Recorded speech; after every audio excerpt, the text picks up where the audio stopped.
Hey all, and welcome back for another HellfireComms Patreon movie commentary. That's right, this one was for April, and please disregard the fact it is now May. Schedules are a big thing when it comes to getting commentary and video files out to you all.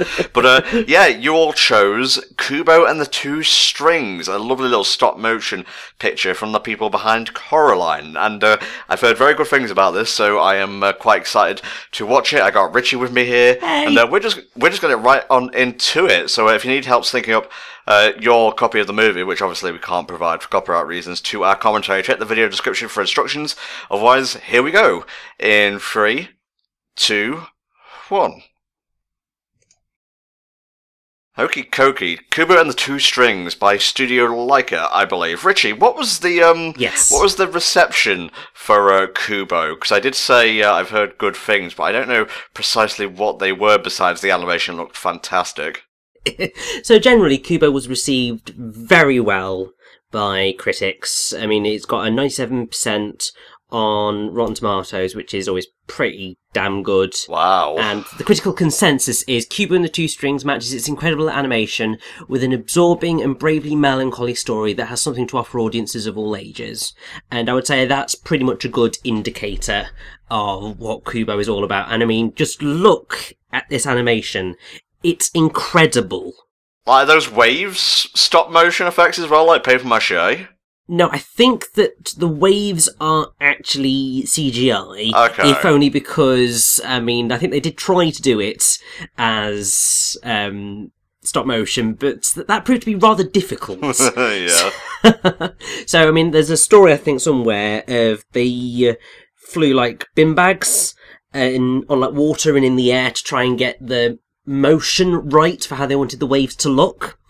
And that's how they got the look and feel of these waves. But this is pretty much the only major use of CGI and stuff throughout the film. Pretty much all of it is stop motion, and I would go so far as to say as it's easily one of the most beautiful and probably one of the most impressive stop motion animated film of all time. Well, I was struck by how impressed by Coraline, or with Coraline, I was, because at that time I thought like, oh, Nightmare Before Christmas is clearly the gold standard, but here comes along another sort of like similar type of film, at least in terms of aesthetics and tone, that just completely blows it out of the water. So Laika are making kind of a name for themselves, I think. I don't think Box Trolls was received all that well, though. No, it wasn't. Box Trolls is kind of the one dud in their output. I mean, sort of their key films are Coraline, Paranorman, Box Trolls, and Kubo. Right. And Box Trolls, I would say, is pretty much the only real dud. And thankfully, they are still continuing. I don't think, annoyingly, Kubo did quite so well in terms of sales as the others. Oh. Like, all the others made over, I think, $100 million gross profit, whereas Kubo only made 77.5, which sucks, but it is easily their highest rated film ever. Good. And I would say rightfully so. People do have a few problems with Kubo in terms of various things, but I'm really happy with it, and I absolutely love it. Extremely striking intro, I gotta say. Am I right in assuming that's Kubo and Kubo's mother right there? Yes, you are indeed correct, and here we get a proper look at Kubo as he's going to be for the rest of the film. And Kubo is voiced by Art Parkinson, who most people would recognise as being Rickon Stark in Game of Thrones. Gotta say no on my side of the fence, because I don't watch GOT. Well, that's your fault. I mean, I don't watch it either, but that's sort of the one role that he was most famous for before Kubo and will probably be most famous for after Kubo. I don't know whether this is just like something I've heard on like the grapevine, just a whole load of bullshit like I don't want to say pop culture rumors. What is that term? Urban legend. That's the one. But apparently, like, the guy who owns Studio Laika, he makes these films as a hobby, and even if they bomb, they can still afford to do others. That's probably completely untrue, but I just like the idea of this, like, mad hobbyist making all these supremely well-animated movies and whatnot on like, the sideline. So, I mean, I'm not sure whether that's entirely true. Probably not true at all, though. However, I think he has a massive passion for stop motion animation, and really, I think he is one of the major driving forces behind making this as good as it can be, because, so apparently, before Laika was Laika, Travis Knight, who directed this film, is sort of the CEO and the president of Laika. Yeah, that's the guy. Was promoted to the board of directors of Will Vinton Studios, which had been losing a lot of money. And that was despite only having a few years of production experience. And at that point, he'd become one of the best stop-motion animators in the industry. And following the departure of Will Vinton, who clearly set it up, the Knight, so Travis Knight and I think his father, or his brother, I don't know, decided to reorganise the failing studio and rebranded it as Laika, and kind of tried to bring in, like, the best of the best in terms of stop-motion animation. Oh. And I think that, really, everything about this is proof of just the lengths they go to get good quality stop-motion animation. You could tell me this is CGI and I'll believe you, it's that fluid. Oh, definitely. Like, I remember, I think when I first saw trailers for it, I was just like, oh, this looks interesting, but I wasn't too fussed. And then the closer it came to release, I think I started to see a bit more of it. Mm-hmm. And then I was just like, wait a minute, this is stop-motion animation. This is incredible. And I mean, just the cinematography throughout this film is stunning. So maybe if it's not, like, story satisfying, it's at least aesthetically satisfying. Well, no, you see, I would say that it is story satisfying. Oh my god, look at this. I know, I mean, just, my god, it's incredible.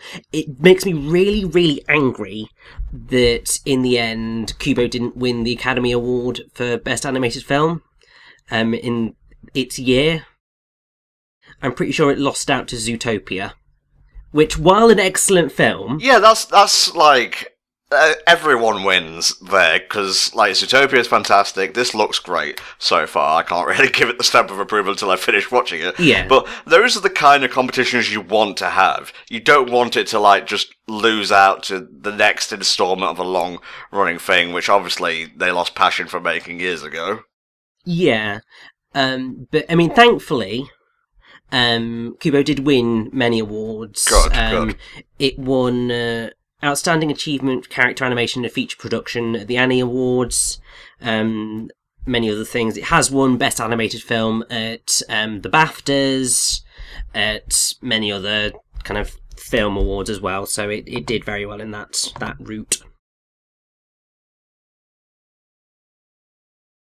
I really love the sequence that we're about to get shortly. It's just delightful. Oh, come on, don't spoil it before it happens. I've been dealing with spoilers enough the past couple of days. You see, this is why I had to go and see Avengers Infinity War as soon as possible, because I couldn't bear trying to avoid spoilers on the internet. It was ridiculous. Oh shit, there's 3 strings on that instrument, I've been gypped. The title will make so much sense come the end of the film, and it's incredible. But this is just awesome. So this is story time, and I mean, I love the piece of music that's going to play because it's like proper shamisen music, because that's the instrument that Kubo uses. Yeah, it's a shamisen. I was thinking of what it was. I wanted to say like ukulele for some reason, but that's not Eastern at all. Definitely not. And basically, shamisen is 3-stringed traditional Japanese musical instrument, and it's got just a really cool sound that is similar to that of like a banjo. And just the way it's used throughout this film is, I just find stunning. So is it the shamisen or Kubo and his mother that have the powers? It's Kubo and his mother. Okay. I don't know whether we got a bit of the plot when Kubo was waking up, but we are going to get more of it as we get past this initial story beat, which will explain a bit more of the backstory to Kubo and his mother and why she was trying to escape wherever she was trying to escape. She seems a bit, not comatose, but she's very clearly suffering from depression or something.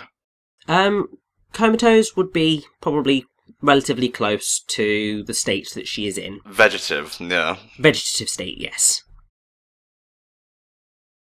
Let me just look at this! Oh my god. That motion of the sword, it just basically unfell onto a piece of paper and then back into the sword. Yeah, it's just... Oh my god, I love it! So this is how he, like, raises money for his mother and himself. Just goes to town, puts on a show. Yeah, he tells stories. Kubo is, at heart, a storyteller. And it's part of the reason, also, why I love this film as much as I do. Because there's a lot of different layers to its narrative. Uh-huh. So, sort of, the key thing that this film is about is it's about stories. The stories we tell, the stories we're told, and how we react to it. And everyone loves a giant fire-breathing chicken. Oh, isn't that a cockatrice? It might be, but I don't care. It's brilliant. But yes, like, obviously at the start of the film, you hear Kubo's voice say, "If you must blink, do it now." And then when he starts this particular story, he says the same thing. So clearly it's Kubo's way of getting the attention of his audience, captivating them, to say you shouldn't look away, this is something to pay attention to. Uh-huh. And that focus on storytelling continues throughout the entire film. And it's just a really cool, very deep and poignant theme to go with. Man, they are loving this shit, and I honestly don't blame them. I mean, if I saw this in real life, I would just be over the moon. It's brilliant. If I had the power, I'd do it with trash bags. Just be a real cheap ass. Yeah. But what's really cool also is that, I mean, okay, this is somewhat important plot stuff, because you've got the Great Warrior Hanzo taking on this great sort of Moon King demon person, and that's where the story must end. Oh, well, yeah. That's like proper Shakespearean storytelling, like come back next week for the next part of the play and so on. Yeah, that's really not Shakespearean storytelling at all. Well, I've been fooled by Doctor Who then. Yeah, the whole thing of Shakespearean storytelling was that they tried to fit it into 2 hours. That was kind of the key number that they tended to go with. So it was just on the stage for 2 hours, and that was it. If you're thinking about the kind of come back tomorrow type thing, you'd be looking at more the writing of Charles Dickens. Okay, yeah. Because a lot of his work was printed in serial, so it was printed in like the papers once a week and kind of continued like that. So he gets the stories from his mother who comes alive at night. That's pretty mystical. Well, basically she wakes up, so to speak, at night. That's the sort of time when she is kind of most there. Mm-hmm. So who plays the mother then, right? So I'm gonna leave that a little bit of a mystery for the time being, because it'll perhaps create maybe a spoiler at some point. I don't know, but we'll see. No worries. Like, I was talking to Hattok on Twitter, actually, Yes. well, via DMs about spoilers and whatnot, and I was recalling to him the tale of how I was waiting over a year for Birth by Sleep to come out in English in the UK, and I figured, oh, there's not going to be anything if I just take a look at, like, Game FAQs, because that's where I got, like, dates for games from back in the day. Now I just go on forums and whatnot, but I was just on the page looking at, like, dates, and it said, Terranor, Richard Epcar. I was like, oh, son of a bitch! So yeah, no worries, I totally understand where you're going on. We'll get back to her later. At least the scar's cleared up a little bit. Well, it's been like maybe 10, 12 years since that accident. Mm-hmm. So it will have had time to sort of heal somewhat. Oh, are we not seeing the father in this? Well, Kubo's father has passed away. Kubo's father was the great Hanzo. Oh, that does add an extra layer of irony, I suppose, to the stories. And what's getting explained here is very important, because what's revealed is that Kubo's grandfather, Sariatu, his mother's father, is Raiden the Moon King. So, basically, think about the narrative of Kaguya, and how, at the end of that, the people from the Moon Kingdom took Kaguya back to the moon, and she became sort of emotionless and forgot her time on Earth. That's effectively the same type of Moon Kingdom that we're dealing with here. It's the same Moon Kingdom of Japanese myth. Okay. Of that sort of emotionless, all-seeing type beings that don't have any kind of feelings or emotions and just see the Earth as dirty. Is that why his mother was like that during the day? So the way that I perceive it is that since, yes, his mother came from the moon, and probably more so since her accident that took place, she can only really be awake during certain moments of the evening, because that is when the moon is out, and that is when sort of she can get some of her power. But also there's the whole thing of she's kept herself hidden in this cave at the top of a mountain because she doesn't want her father to find Kubo and take his other eye. Because if his other eye vanished, then Kubo would become the same emotionless, heartless person that his grandfather and his mother's sisters are. Okay, well, I now know what passes for backstory here, so I'm excited to see where this leads.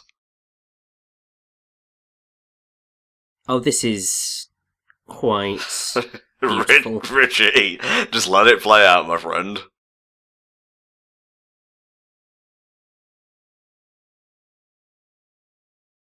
There's some weird shit you gotta see here, Mom, it's crazy.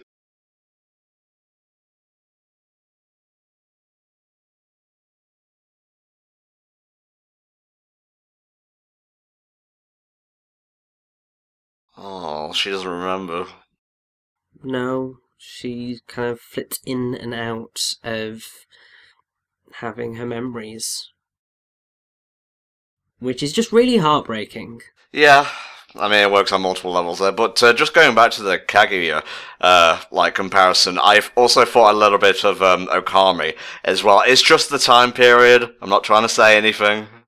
Yeah, well, I mean, that's entirely right. This is sort of feudal Japan, which is sort of the key area that pretty much everyone looks to, when it comes to sort of ancient Japan ideas. I think it's one of my top 3 favourite periods in history, honestly. Feudal Japan, 1920s America during Prohibition, and ancient Egypt, I guess.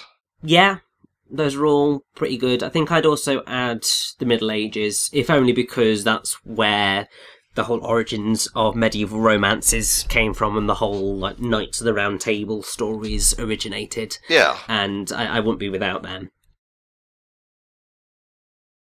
But yes, what's getting described here is actually a very, very, very popular holiday in Japan. It's the Obon, or Bon Festival, and basically takes place every year on the 15th of August, in most locations anyway. Right. Kanto have it in 15th of July, and some places have it the 15th day of the 7th lunar month, but 15th of August is sort of the main date that they go for, and the whole idea of it is that it's a family reunion holiday, basically like the Mexican Dios de los Muertos, where people return to the ancestral family places, visit and clean their ancestors' graves, and it's the time when the spirits of their ancestors are supposed to be able to revisit household altars. And so it's sort of that very important cultural touchstone in Japan. Man, these sets, though, I'm sorry. Sometimes there's always been, deep in the black pits of my dead heart, a strong beating love for stop-motion animation. And just when I see it surviving still to this day, something stirs within me and gives me life. Oh, definitely. And I think what I particularly like about Kubo, I mean, also, a bit of George Takei right there. Uh-huh. I hope you heard him say, "Oh my." Yeah, of course, yeah. Like, you don't hire George Takei and make him not do that. Exactly. I've completely forgotten what I was saying. It was something to do with why I love this so much, is because one of the things that I think gets associated with stop-motion animation a lot is that it's a child-friendly film medium. Yeah. You look at pretty much every stop-motion animated film ever made, the majority of them are aimed at kids. Fair enough, it works. But Kubo and the Two Strings, while technically sitting in that realm of children's film, is much deeper than that. And I would say that pretty much all of Studio Laika's films have that sort of multi-dimensional element to them, in that they are as good as, if not better than Disney, at creating films that are suitable for the whole family in terms of having easy to follow narratives, but also very interesting discussions on particular themes like stories and memories and all of that, and they're very culturally sensitive to the topics that they deal with.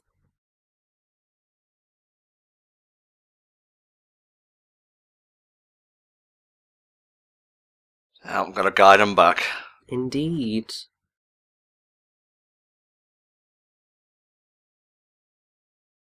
This is heartbreaking because Kubo's father just isn't turning up. Is he actually dead? Is that confirmed? Pretty much, yes.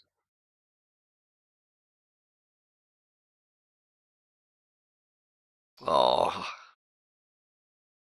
Go on, play a sad Shimisan shanty. Sorry, I was trying to go for alliteration there.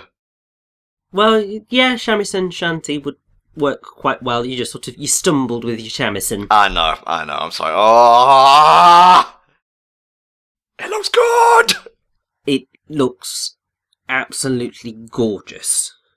Like, every frame is a painting. I'm sorry, like, call me a shill if you want, just because I got paid to cover this, but that doesn't dull my natural enjoyment of something.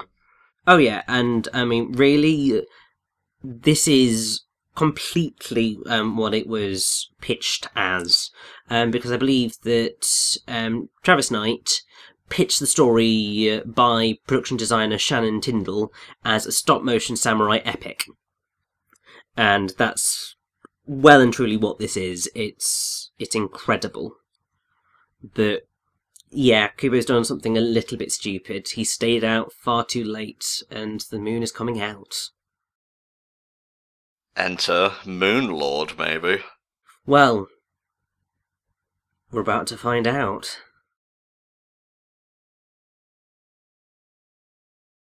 Oh, fuck that noise, I'm going home!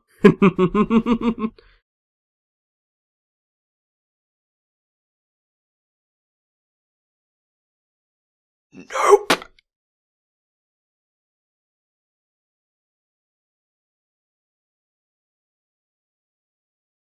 The sisters, then. Yep.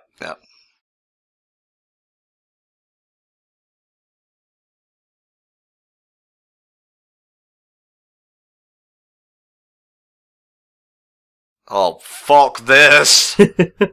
They are terrifying, Karasu and Washi. And I mean, just this animation is incredible. Like, this is barely 25 minutes in as well. I thought it was actually going to take a little bit longer. Oh no, it gets going pretty quickly. There is maybe a slower pace throughout the middle of the film, but it makes sense in context of what it deals with. Like, that smoke's got to be CGI, surely. I'm pretty sure that smoke is CGI. There are a few moments where CGI is used throughout the film. I think primarily dealing with like putting the backgrounds in and certain effects, but still, it's meshed in so well that really you don't notice. Yeah, like I'm saying, this is how you use CGI effectively to blend it with other styles of animation. Exactly.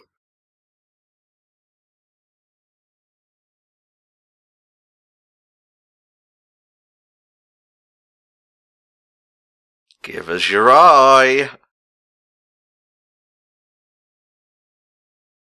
Fuck yeah, here we go.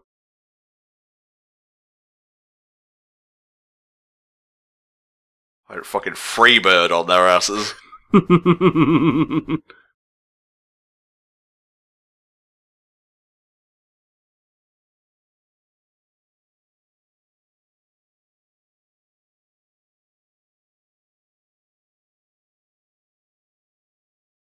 God, we're not getting a Disney death this early, are we?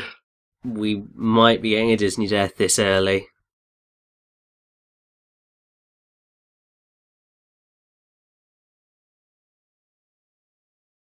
Well, that's 4 strings now. No, definitely don't think so. Oh. Alright. Well, that's one mark against ever having a family reunion. I'll keep that in mind. Yeah, doesn't really work well when you all hate each other's guts. Oh my god, he landed in Kung Fu Panda.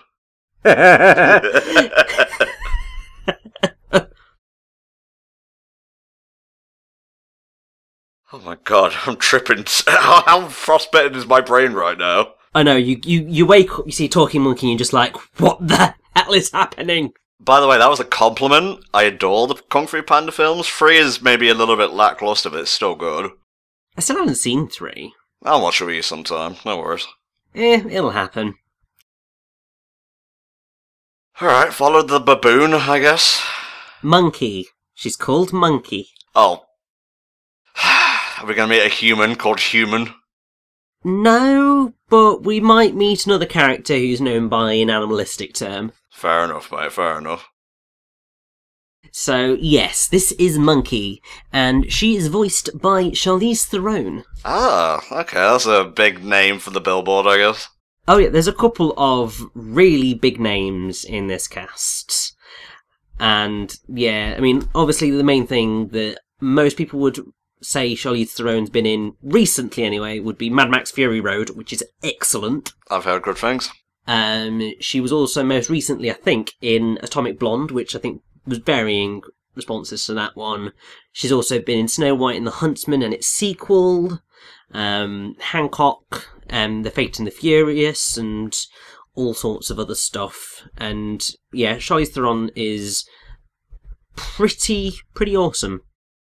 Are they in an upside down boat right now? No, they're inside a whale. Okay, well, similar aesthetics, I suppose. Well, you've got to find some way of keeping warm in the middle of a blizzard. Yeah. What type of monkey is this? I believe that she is a macaque. Okay. I thought it was going to be like some sort of special Arctic monkey. No, not that kind. Thank you very much. Because I learned about Arctic bees for the first time the other day, and it blew my mind. Well, I mean, it is an Arctic monkey of some description. It's a snow monkey, as it's otherwise known as. And they get that because they live in areas where snow covers the ground for months each year. Right. And no other non-human primate is more northern living, nor lives in a colder climate. Huh. Okay, so it's a northerner. Interesting. Basically, yes. Oh, okay. Yes. Huh. Hang on. Is Kubo's mother voiced by Charlize Theron? I don't know, she might be. You son of a bitch. I think I just spoiled a bit of the plot for myself. I think you might have done. It's fine, I mean, it's fine. It's kind of one of those things that is sort of obvious when you think about it, but I think that the film does a relatively good job of hiding that element somewhat, because Monkey's voice doesn't sound that similar to Sariatu's, so you wouldn't necessarily put the two together. Different temperaments as well, Yeah. and also you literally just saw her go up in an explosion, so... Exactly, so you wouldn't really think that they are one and the same, but they very well might be. They probably are. He's sad because he got spoiled, Richie. Well, also because he's having to drink awful whale soup. Well, it's a compliment. Not in my monkey culture, it isn't.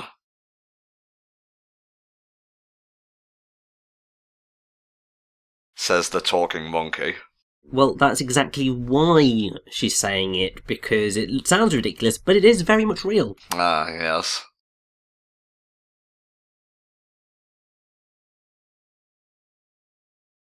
I don't understand why taking his physical eye would make him more like the moon people. Well, the idea is that that would mean that the human eye allows us to sort of see the depth and breadth of human emotion. Okay. And it's because Kubo is half man, half Moon Kingdom person.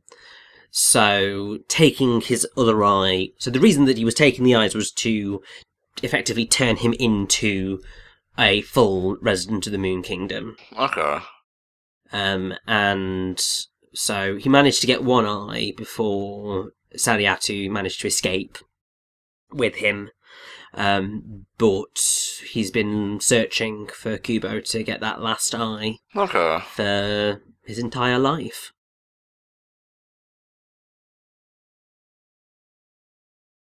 Well, guess we'll have to find another talking animal to track down this suit of armour then. Well, yes, but we can at least begin a search and see where it goes. It's a good job Kubo's aunts allowed his mother time to actually talk about this stuff, otherwise he would have been SOL.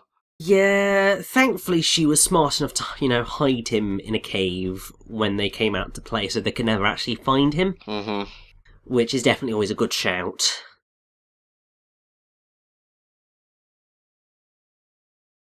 Alright, the mission begins.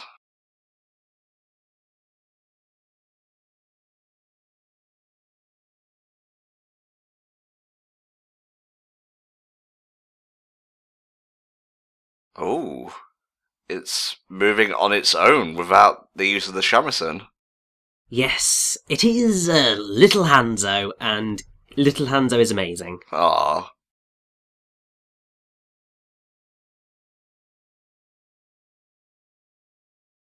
Get off.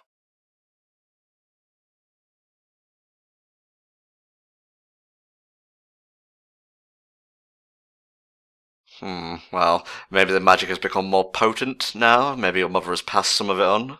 Perhaps, but also it could just be that Kubo is getting stronger.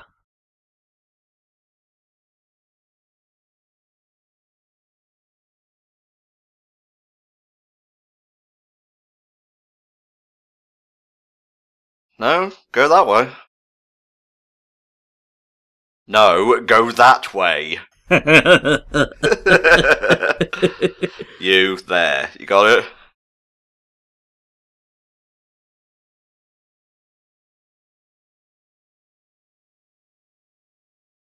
So is Hanzo meant to be Hattori Hanzo? I believe so, yes, actually. It's just a name that rang a bell in my mind.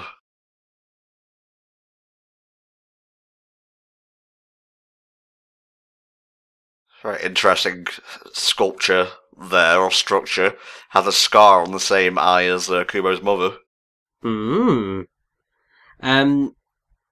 I don't know whether it was necessarily Hattori Hanzo that his father is meant to be, but that's clearly the inspiration for the name, I would say. Yeah. And, I love this piece of music! It's just so kind of delightful. I believe it's called Origami Birds, and just, Well, it'd be a poor choice of name if it wasn't the piece I was using.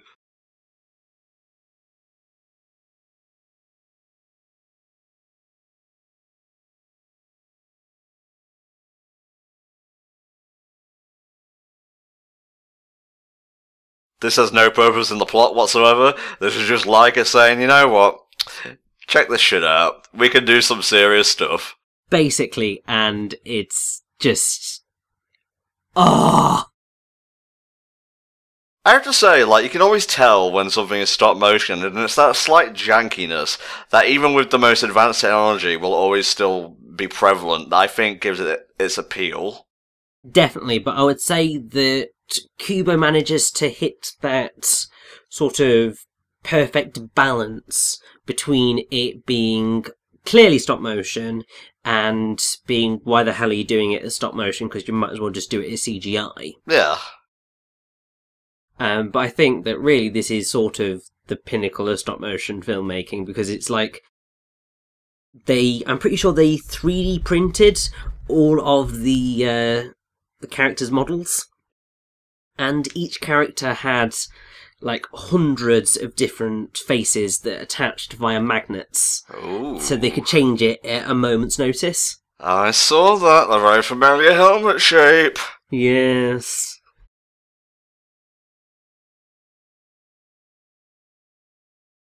Snowball time. Mosquitoes. In this environment. You can tell she ain't taking any of that crap. I do like how she's taken over, like in like a motherly role, which is very cute. Oh, definitely. No.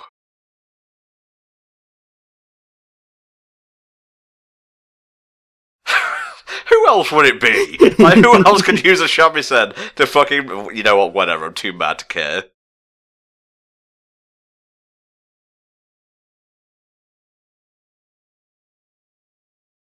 Is this the part that Craig's complained about, the middle part? I don't think critics really complained about... The public, then. Any of it. I think sort of the main thing that the public kind of complained about was perhaps the predictability of the narrative in a way. Yeah. I think they might have not had the best of opinions about sort of this middle bit, and I think some people had some issues with the way it ends, but I think that it all works perfectly within the narrative that's set up. I mean, some of the other reviews are Christy Lemire of RogerEbert.com saying, one of the most impressive elements of Kubo and the Two Strings, besides its dazzling stop-motion animation, its powerful performances and its transporting score, is the amount of credit it gives its audiences, particularly its younger viewers. IGN said that the film is dark, twisted and occasionally scary, but also with humour, love and inspiration. The AV Club said that no American animation studio is better suited to dreamlike plotting than Laika, and the animation of Kubo is truly dazzling, mixing sophistication and handmade charm with inspired flow. The Washington Post stated that it is both extraordinarily original and extraordinarily complex, even for a grown-up movie masquerading as a kiddie cartoon, which it kind of is. The New York Times said the movie's blend of stop-motion animation for the main action with computer-generated backgrounds is seamless, creating what is most visually intoxicating of all of Laika's movies. And Empire said that yet another success for stop-motion giants Laika boasts big laughs and effective scares in a typically gorgeous animated tale, so critics absolutely loved it. We'll get to slightly negative stuff later, but who is this Hanzo fanboy? I think I could hear under you talking. Basically, so Beetle, as he is called, Okay, yeah. obviously, is a samurai who believes that he was Hanzo's apprentice.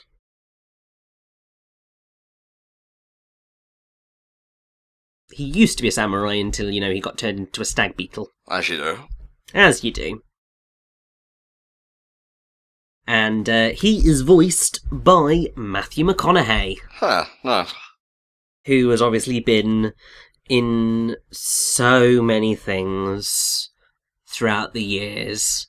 And, I'd just be here forever if I went through his list of roles.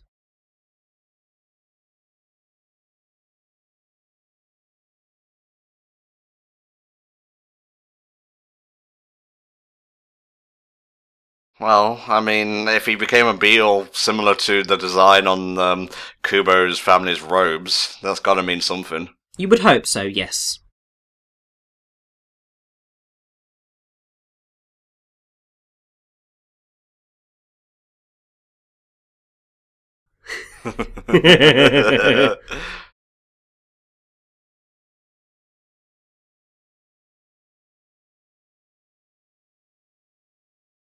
And now the party is all together. Oh, okay, a small group then. Well, yeah, it's 3 people, but... Well, 4 if you include Tiny Hanzo. I was gonna say, you don't forget Tiny Hanzo!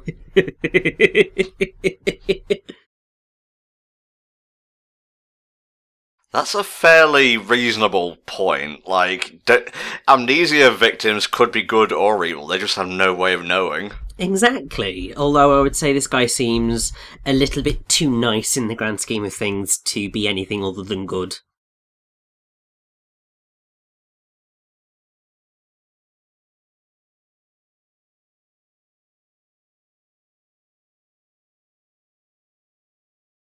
He's a good archer. Yes.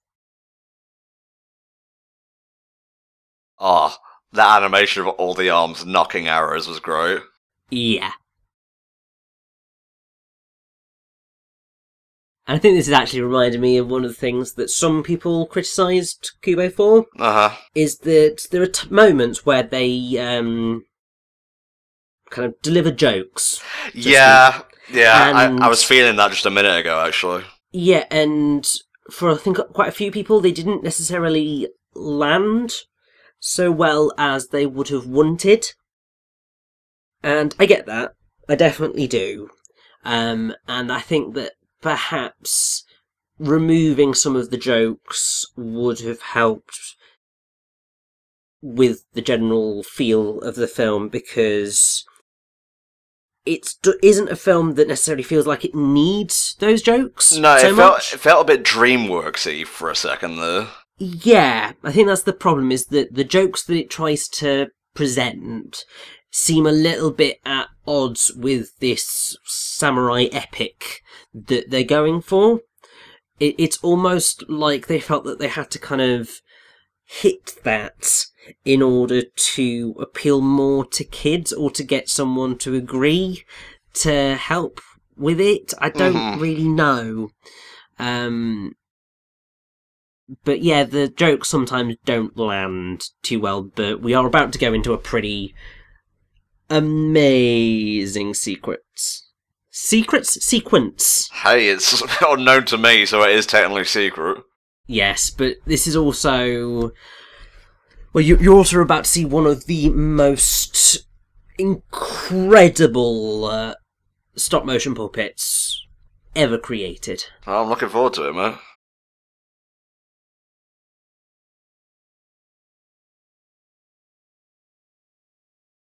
Yeah. You need some help there, Beetle? See, he answered your question. He doesn't need your help whatsoever. Despite the fact that he very clearly does.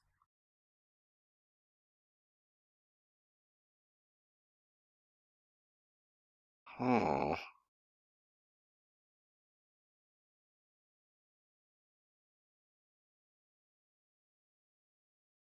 Yeah, allow me to sacrifice my life so you don't have to.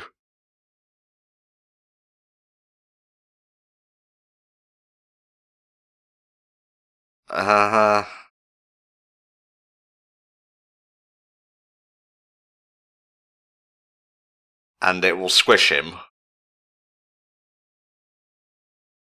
Yeah.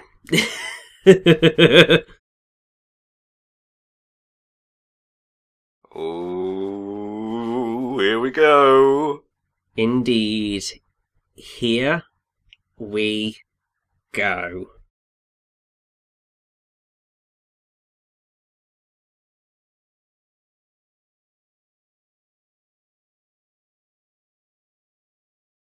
That is stop motion. Yes, that is a giant 16-foot, £400 puppet, which Laika claims is the record holder for the largest stop-motion puppet. Wow. I mean, the idea behind making a puppet that big was born out of a fear that individual smaller parts meant to represent the larger monster just wouldn't work well on screen interacting with the other puppets. So what they ended up doing was building it in 2 parts, which were then attached together by magnets. And for movement, they had to design a robot to easily manipulate it. And at one point, they even purchased an industrial robot off of eBay, but found that it just wouldn't work with their setup, so they had to do something else. But yeah, this is a puppet, and you're actually going to see the puppet itself in the credits, because one of the things that Laika pretty much always does is in their credit sequences, they always show a bit of the making of the film. Yeah, I think I remember that in Coraline, actually. Yeah, and this giant skeleton is that moment in the credits for this film. And what's also really cool is that this giant skeleton, while he seems a little bit out of nowhere, he's actually based on a mythical creature in Japanese mythology. This is a Gashadokuru,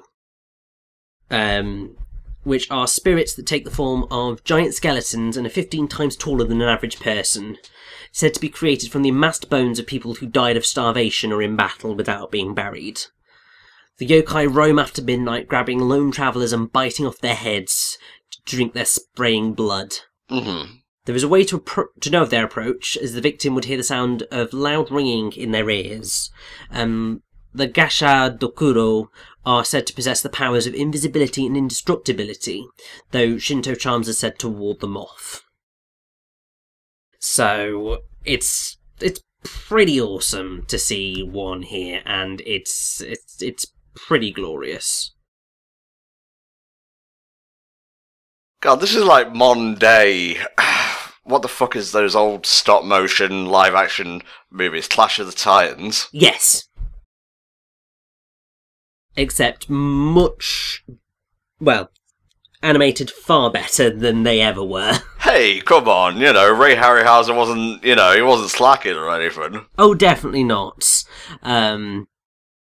And obviously, there's also kind of major differences in budget and time spent on them, and just generally, you're going to be spending...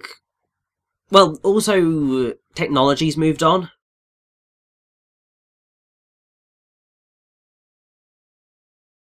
Well, that was the first part of the battle. Now you gotta survive the fall. Pretty much, but thankfully he can fly, so that helps. There wasn't any danger to begin with, then.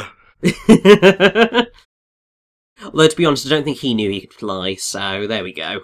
I'm gonna be perfectly honest, I don't think I like Beetle. I would say that Beetle probably is the weakest part of the film. Oh.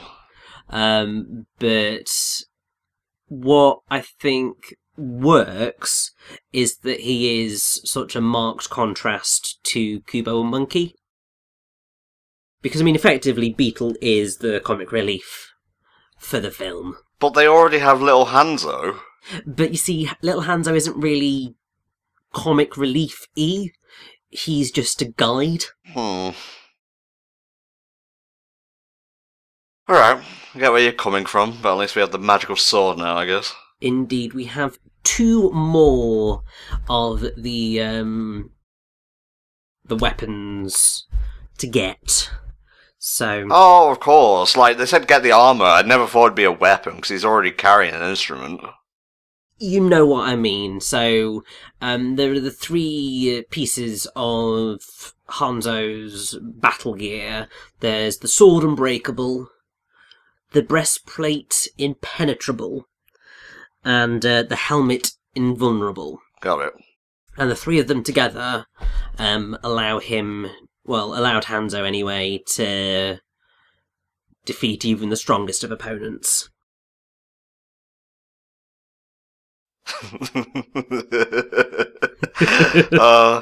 Just someone's parents having a row, and it's like, oh, you gotta listen to it in the other room. Basically, and he's just like, yeah, I'm trying to play louder, but, you know, you're talking that bit too loud where I can still hear you, you know. Yeah. Oh, not if, like, one of your party has magical leaf powers. Yeah, and I like how they're just continuing to debate, and it's just like, you're not noticing the leaves flying everywhere? Poor tiny Hanzo. Jesus. I know, bless him.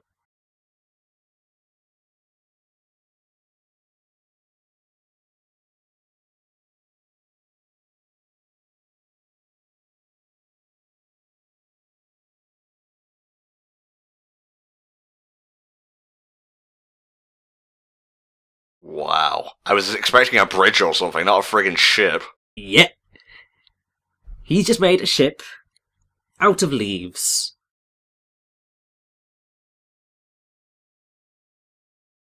Oh, it's brilliant. I'll give it that, I suppose.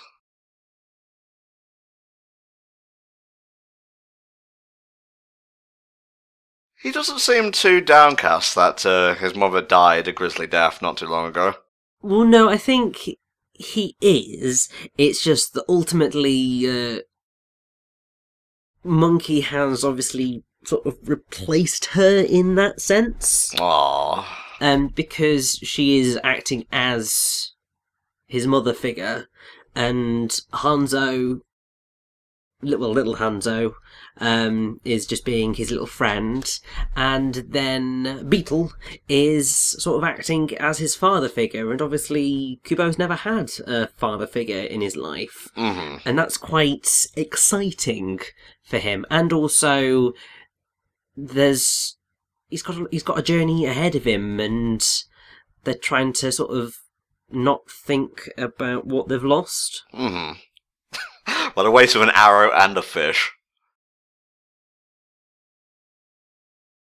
I feel if, like, Beetle was a more straight-laced character, I would be enjoying this more. I get that, but it will all make sense in time.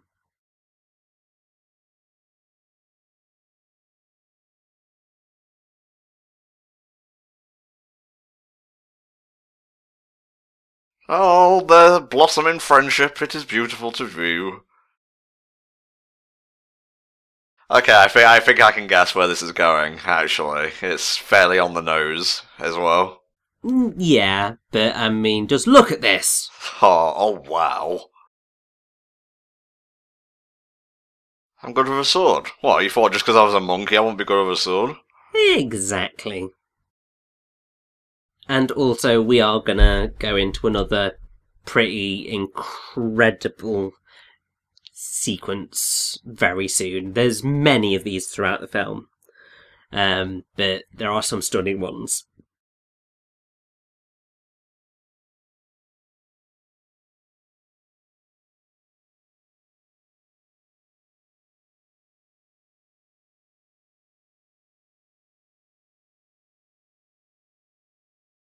Well, I can relate, but he's never had a meal sat between two parents, so... Exactly.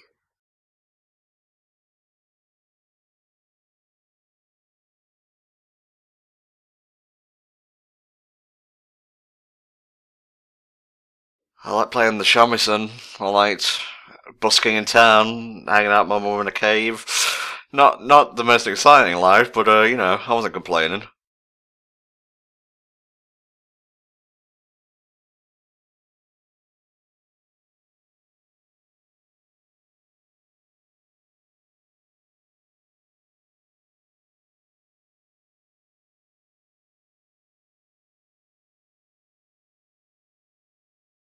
Aww.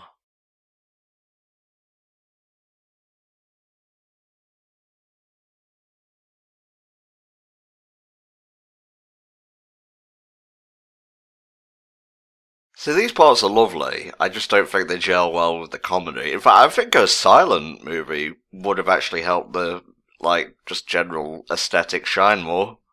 Um, Definitely not silent film, because we've gone a long way past silent films, unless, you want to think about something like The Artist. But I think definitely had they gone for gone with less comedy, I think it would have worked a lot more effectively than what they ended up with. But as I've said, I still really love it, and I think that the comedy that is there, while not excellent, is still perfectly serviceable. Dude, don't jump in with a full set of armor. What are you, mad?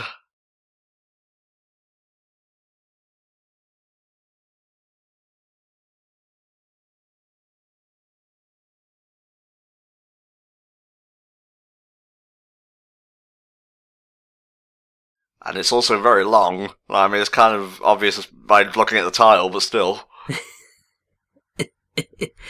Yeah, no. There's a Garden of Eyes down there, and it's terrifying. Hold on, did you just say a garden of eyes? Yes. Okay, that just conjures up all sorts of disastrously scary imagery. Yeah, and you're about to see all of them come to life in front of you. Oh boy. It's not every day you see a beetle man float over a monkey, but here we are.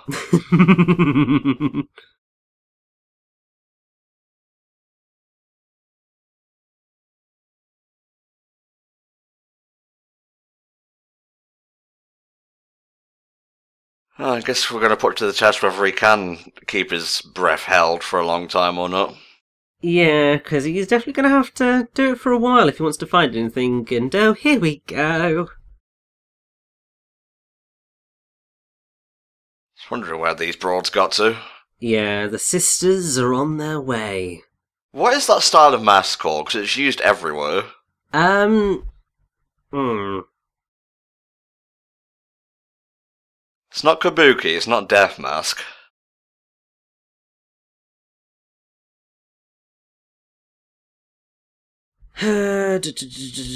History of masks, let's see. Don't worry if you can't find it, it was just me speaking out loud, mostly. This is what I wanted, adventures on the high seas, like, ninja fighting and whatnot, it's all good. Well, I say ninja, I mean samurai. Yeah, obviously.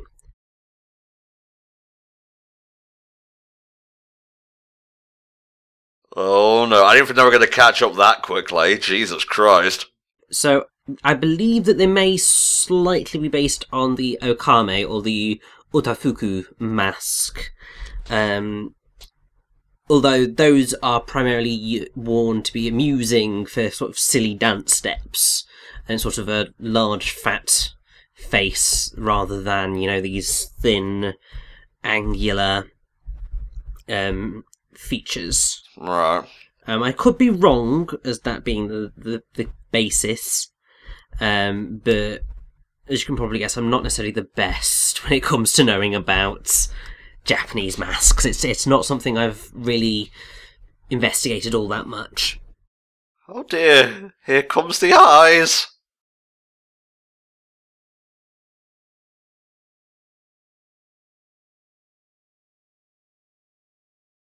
Yeah, time to start swimming up now, I think.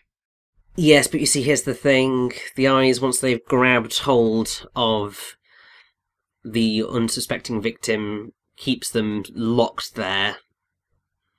And this fight scene is amazing.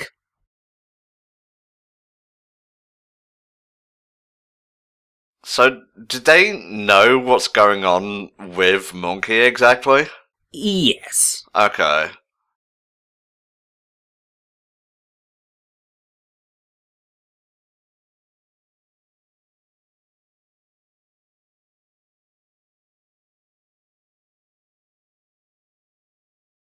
Okay, alright, we're getting into family squabbles and history now. Nice. I think it's all going to come out soon. It will do.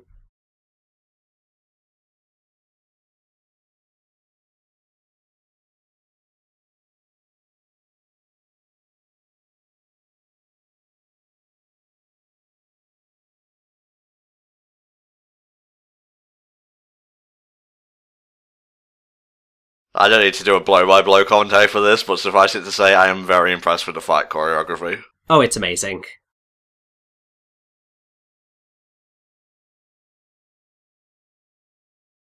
Bloody beetle.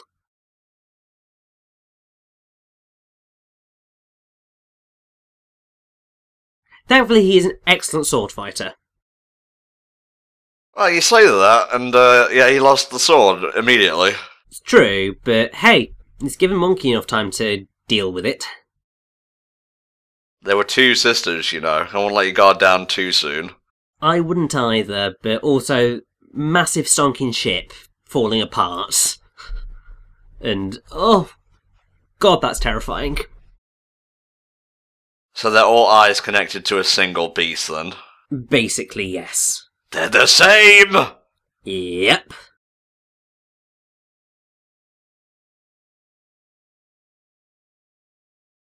Okay, you're winning me back over, movie, I have to say. I would say, yeah, we've pretty much, I believe anyway, sort of passed the weaker portion of the film, because we've kind of gotten our way through all of the comic reliefy stuff. Yeah. And now it is going to be pretty much consistently emotional poignancy and epicness.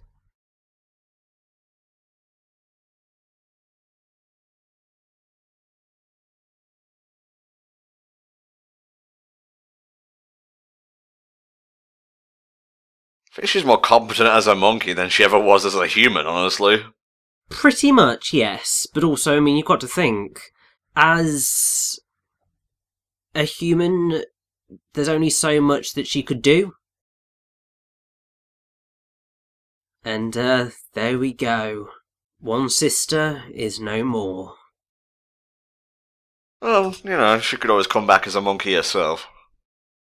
I don't think that's how that works. Okay. I'm just spitballing here. I don't know the rules of becoming monkeys or not. Well, the way you can kind of work it is that Kubo's mother instilled that little monkey statue with with some of her magic, so that should anything happen to her, the monkey would kind of come to life with her spirit to be able to protect Kubo. That's the idea, anyway.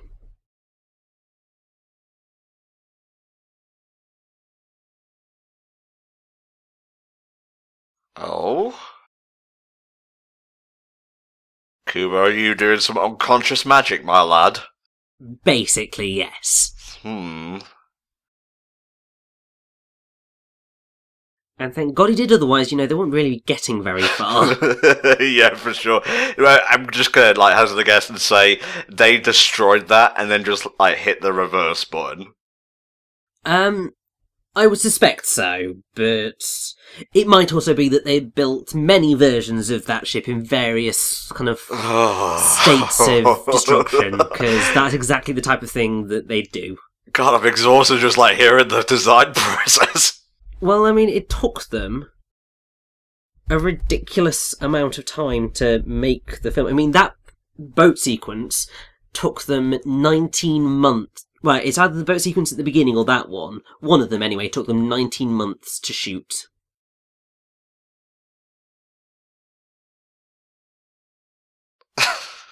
Alright, I'll give you that one. I like that. There are a few jokes which do land, definitely.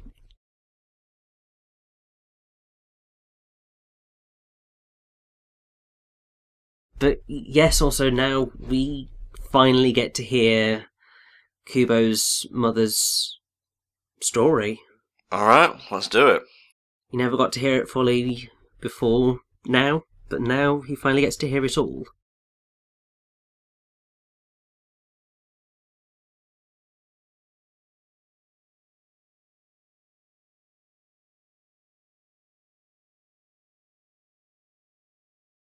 But ended up falling in love, I guess. She did indeed.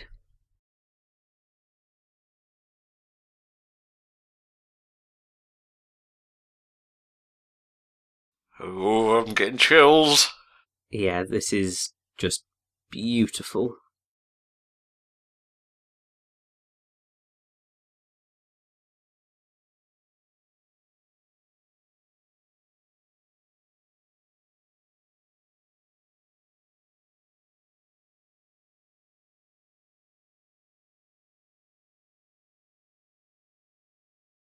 I'm aware I was calling her a human back there, but I meant humanoid figure rather than, Terran.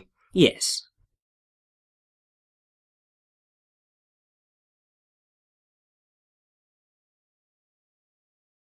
What's Beetle getting at here? I don't know. I think there's a second case of possession going on here.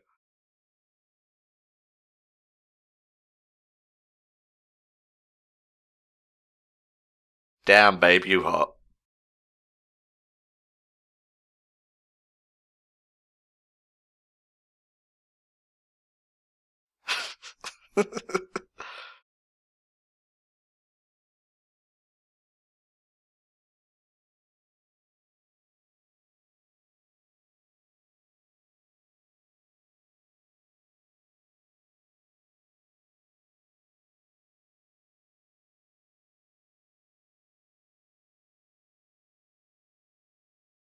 Well, I suppose that would be one thing that would turn you against your own tribe. It's very true, and I mean, true love is powerful. Yep.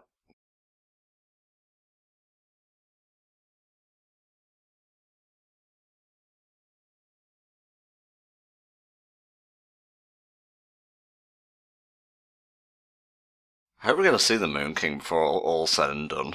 I'm sure we will.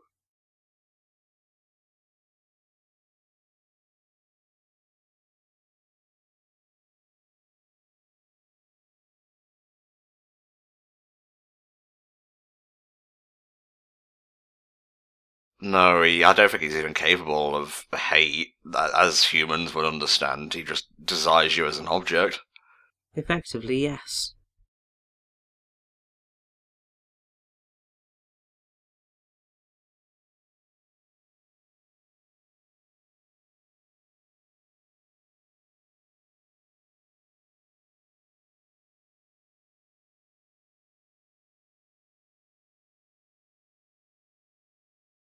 Whew. Well, I wanted a bit more seriousness, and I think I got it. You definitely did. We're going to get loads of more stuff like that as we go throughout the rest of the film.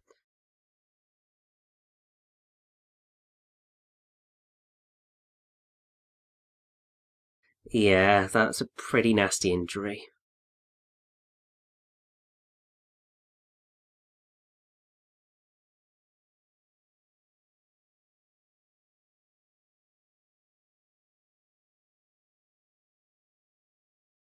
Oh, so it's only a temporary thing.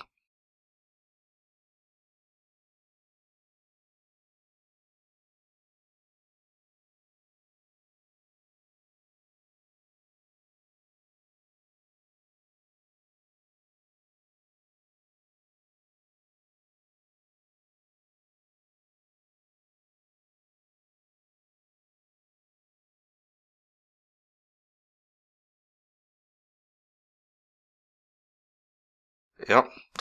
This is actually kind of feeding into my obsession with Coco recently. Like, as long as you remember people, they'll never really pass away.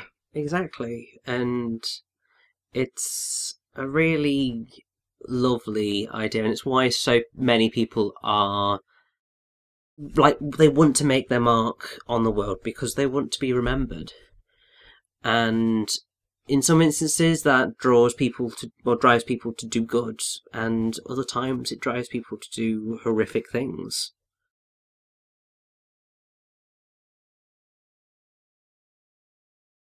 Oh.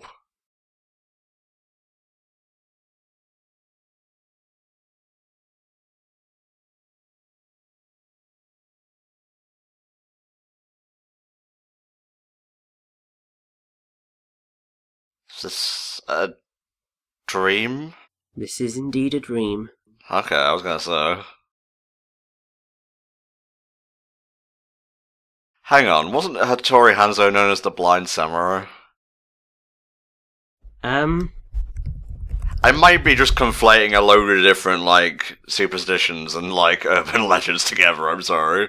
I think you are, yes. He was, Hattori Hanzo earned the nickname of Oni no Hanzo, which was Demon Hanzo. Got it.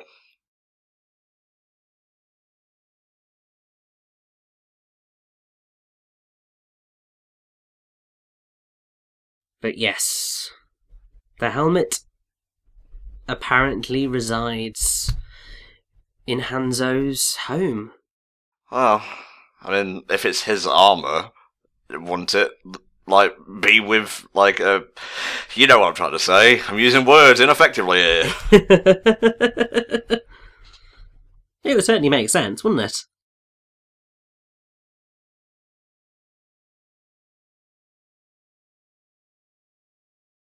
Well, well, well. Well, you know, to quickly move away from that, got a few Kubo factoids as, you know, we make our way to the next piece of the armour. Oh, coming up on the end of the movie, actually, like sub 20 minutes. We are indeed, yes. So, go ahead then, mate. At 1 hour and 41 minutes long, Kubo is the longest stop-motion animated film to date, beating out Coraline by a minute. Wow. So that's quite impressive. But also, Kubo has over 48 million possible facial expressions. And they created a total of 23,187 prototype faces for him.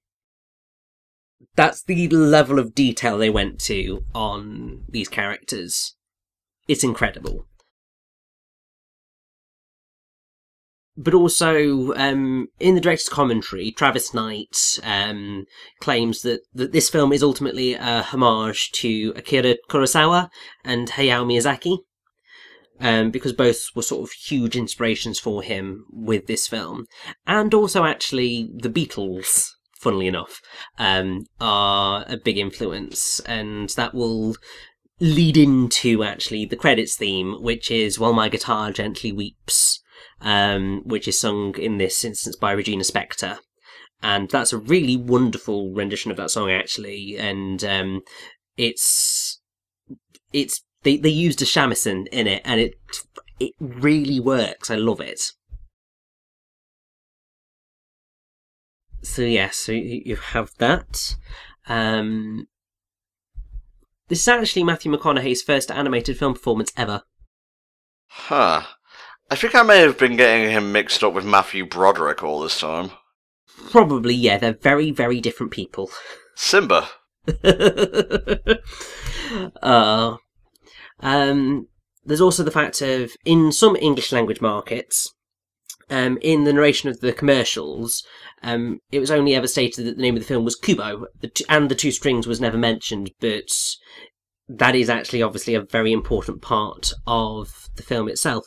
Although I think that in other languages, they went with sort of vastly different titles. I'm just seeing if I can find the name of it or not, but it's not looking likely. But it is something along those lines of it had very different names in the different languages. Okay.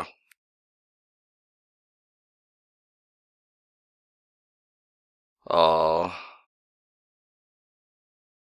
Gotta say, this house has seen better days, and I think the helmet might be long gone by now if people have been and ransacked the place. It very well might be, yes. Yep.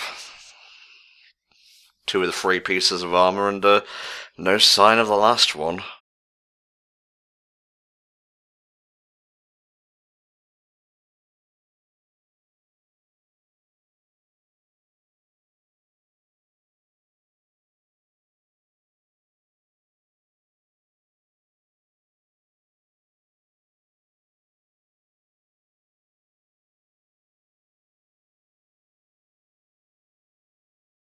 It's gotta be here still, surely.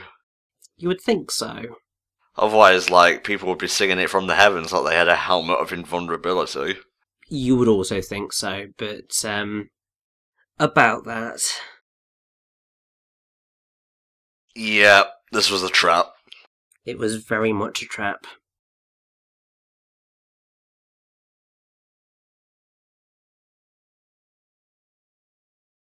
I don't think the other sister was powerful enough to do this, so, this has got to be something much more wicked.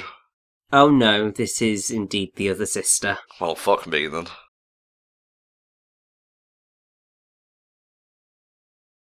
I can't get V from V for Vendetta out of my mind when I see these characters.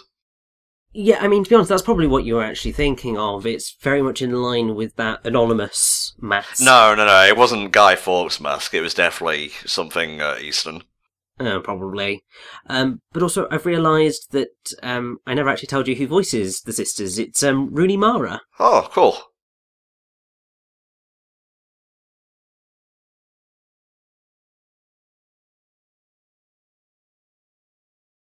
And there we go. Oh, I thought Kubo knew already. No, none of them realised. Not even Beetle.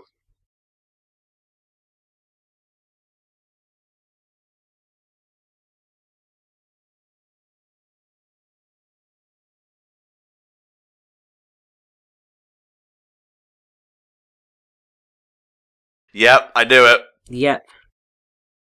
He's not a fanboy, he's the real deal, baby. Exactly.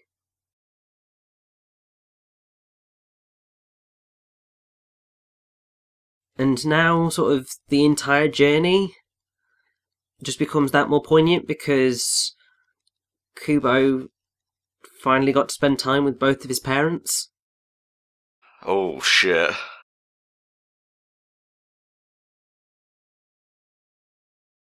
So much for not showing emotion.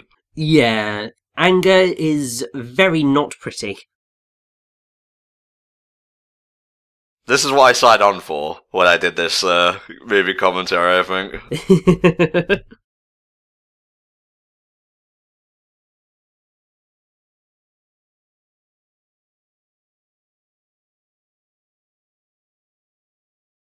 And, I think with the sort of the mask half broken, it becomes even more terrifying to see. It 'cause it's does, just like, yeah.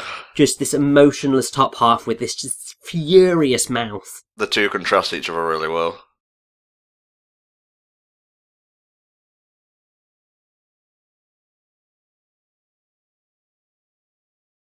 There you go. Hanzo's back, baby.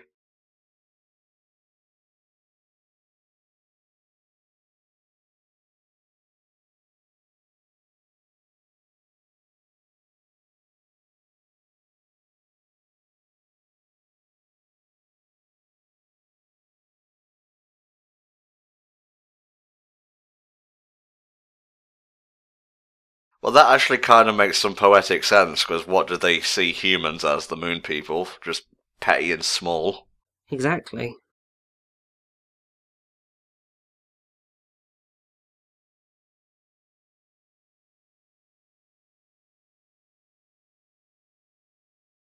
I hope the curse doesn't wear off and then he dies of old age or something. It's a bit late for that. That could work as well, I guess.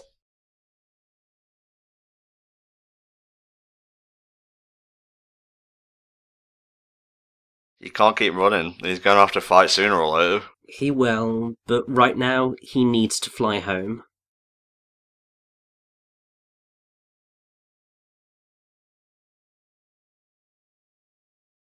I'll give it the mother style.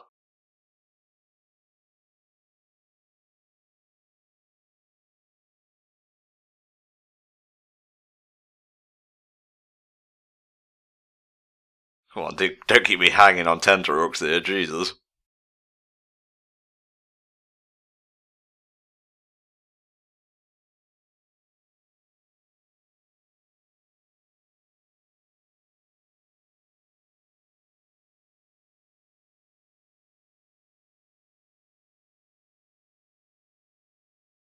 There's only one string on the shamisen now.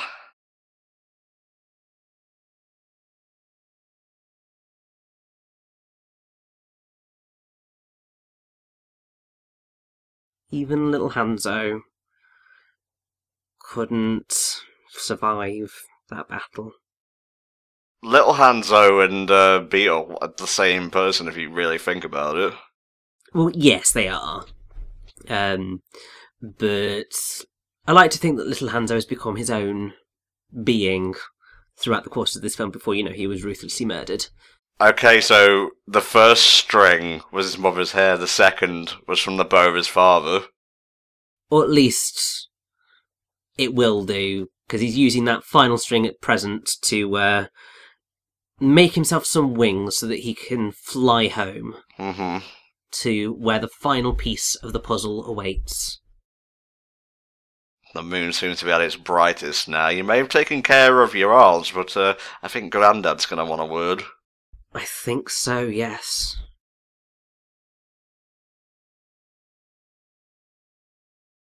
But yes, there it is, hanging high above the village he's lived in all his life. The helmet invulnerable. So they just disguised it as a bell. Indeed.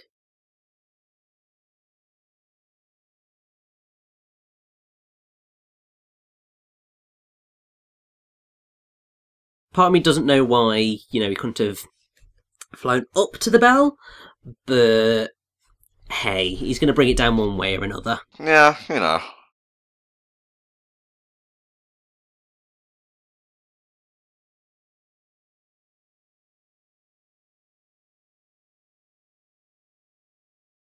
Be ironic if the helmet got smashed in that fall.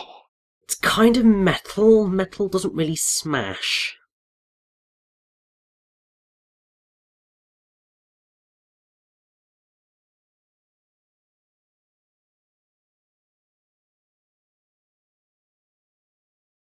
I like villagers that just GTFO, without a second's hesitation. It's nice. I mean, also, to be honest, wouldn't you go as well if someone told you that the Moon King was coming and they were probably going to murder you all? Well, I'm not Eastern, so I wouldn't know what the fuck we were talking about. But you've sat through an entire playthrough of Okami, so you kind of figure it out. You tricked me! Yes. This right here is actually Raiden, the Moon King.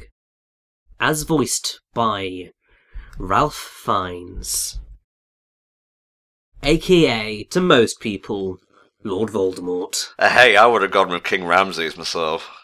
Or him, or M in the James Bond franchise following Skyfall.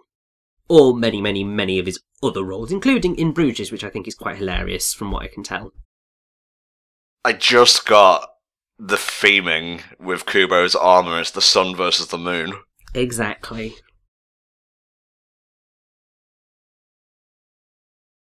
There's a lot of mirroring that goes on in this film. Yeah.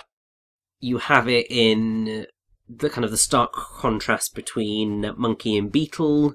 You have it in Kubo mirroring sort of personality traits of his parents. You have it in the sun and the moon. Just everything. It's very deeply woven throughout the film.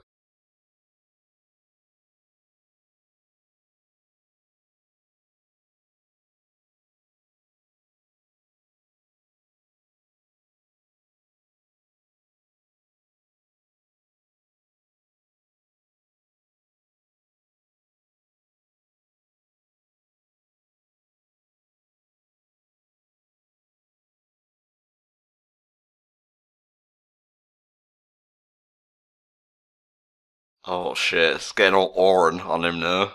Well, of course.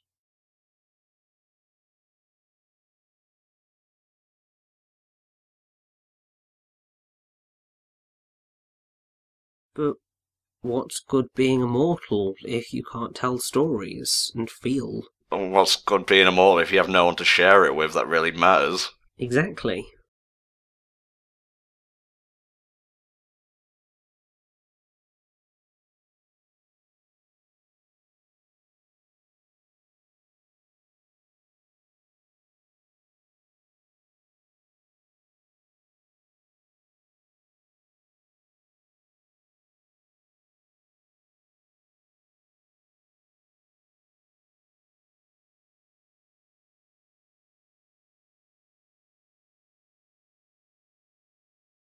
Oh man. This is what I'm talking about right here. Oh yeah. It's stunning. And also, you know how I said that story is very important to this film? Story and its variations, or the word story and its variations, is spoken 31 times in the film, 13 of which are in the last 15 minutes. Which is brilliant. I actually didn't notice that, to be honest. I mean, granted, we're talking over it, but still. Well, of course. But also what's really awesome is that Raiden has transformed into... This is actually a creature based on something. It's a Dunkleosteus, which is a type of fish. It's sort of seen as a dragony type creature. And it is terrifying. Does it have any symbolism associated with it? I don't think so much.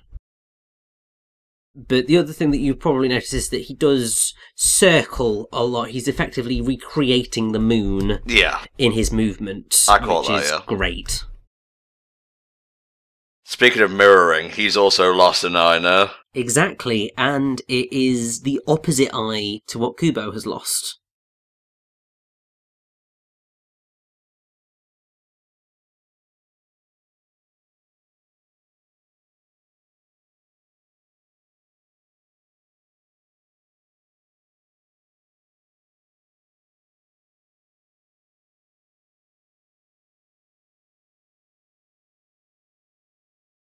So, the end is nigh. A black-haired hero in a graveyard, running away from a guy voiced by Ralph Fiennes. Where have I seen this before? But you haven't seen this happen. Oh, I have not. The armour was useless. But this is going to be beautiful. It was just a placebo in the end. All he really needed was his family.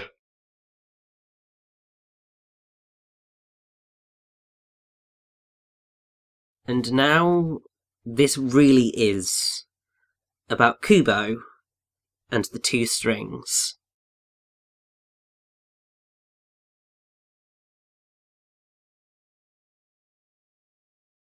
One hair is his father's, one hair is his mother's. Mm-hmm. And the final hair is his.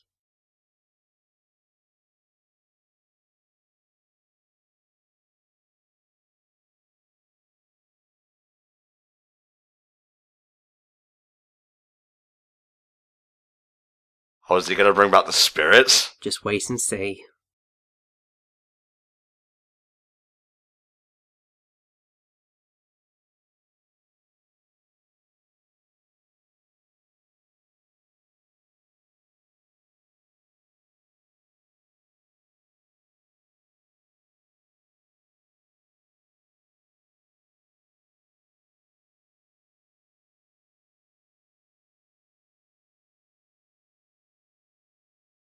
Guess humans are going to show him the way in the end after all, then. Exactly. Proof that memories and love and the stories we tell are kind of the most powerful magic in the world.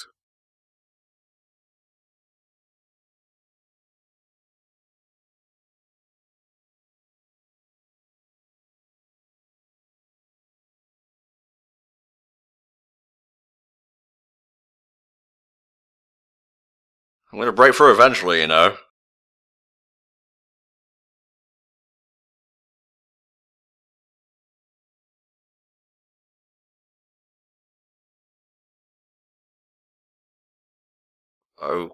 Okay, not really sure what magic he employed there, but it seems to have worked. And now, the Moon King is no longer immortal. He is just a man.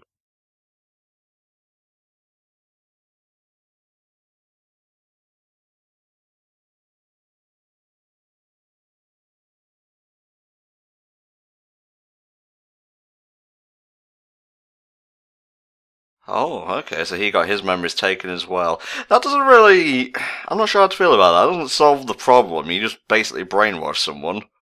that is one of the things that people do have issues with the end of Kubo and the Two Strings, because ultimately they take away who Raiden was and basically imprint another person on top of it. Mm-hmm. But the whole thing is that it's showing the importance of emotions and the stories we tell, and it means that ultimately Kubo isn't going to be alone, because his grandfather's going to get what he always wished, to have his grandson by his side, and Kubo's going to get a family member to be with him as he grows up. Mm-hmm.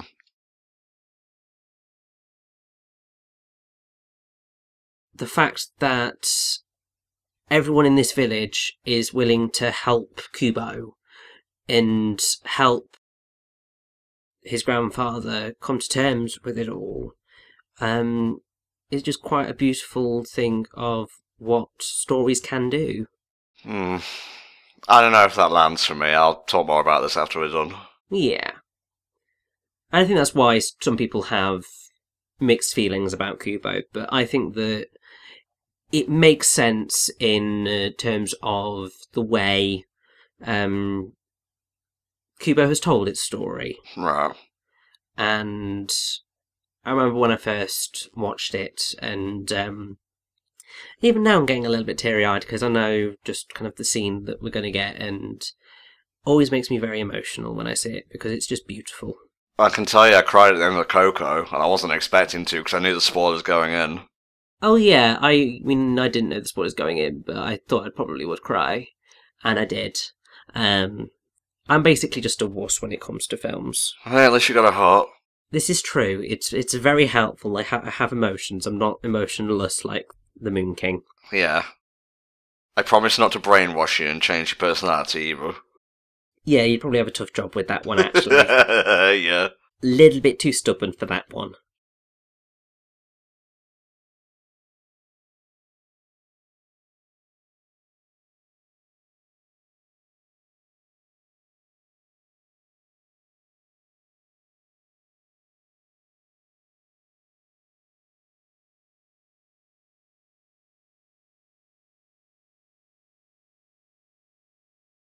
At least I don't have to be scared of the moon coming out anymore. Well, exactly. He can just live his life. And as the spirits of everyone's ancestors return to the heavens, Kubo gets to end his story with his parents together.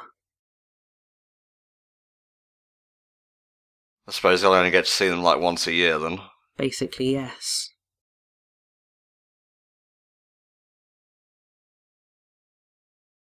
That ending shot was a bit, Oh, you miserable bugger. Oh, shush.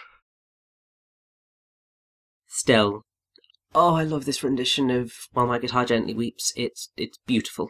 Alright, mate, give us your opinion on Kubo and the Two Strings, please.